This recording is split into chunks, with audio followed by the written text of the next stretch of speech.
మిత్రమా, ఒక చిన్న మాట.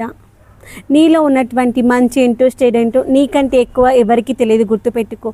నువ్వేదో చేస్తుంటే నిన్ను తక్కువ చేసి మాట్లాడే వాళ్ళు నీ చుట్టూ చాలామంది ఉంటారు. వాళ్ళు నిన్ను తగ్గించి మాట్లాడారు కదా అని నువ్వు తక్కువ కాదు. గుర్తుపెట్టుకో. నువ్వేంటో నీకు తెలుసు. అడవికి సింహాన్ని రాజుని ఎవరు చేశారు? ఎవరు చేయలేరు కదా. దాని యొక్క ఘనతనే దాన్ని ఆ యొక్క అడవికి రాజుని చేసింది. అదేవిధంగా నువ్వు కూడా అంతే. నీలో ఉన్నటువంటి సామర్థ్యం ఏంటో నీకు తెలుసు కాబట్టి ఆ యొక్క సామర్థ్యాన్ని ఉపయోగించి నువ్వు జీవితంలో ఎదుటి మనిషి వాళ్ళు చాలా మాటలు అనుకుంటూ ఉంటారు.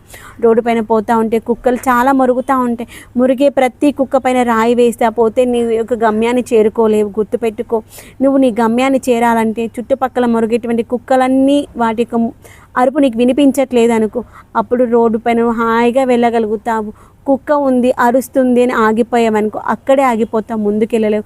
మనుషులు కూడా అంతే. నువ్వు ఎదుగుదలను ఓర్చుకోలేక ఎన్నో మాటలు అంటూ ఉంటారు. ఆ మాటలను పట్టించుకోకుండా ముందుకెళ్ళావనుకో, సింహంలానే నువ్వు కూడా నీ యొక్క జీవితంలో ఎదగగలుగుతావు. గుర్తుపెట్టుకో.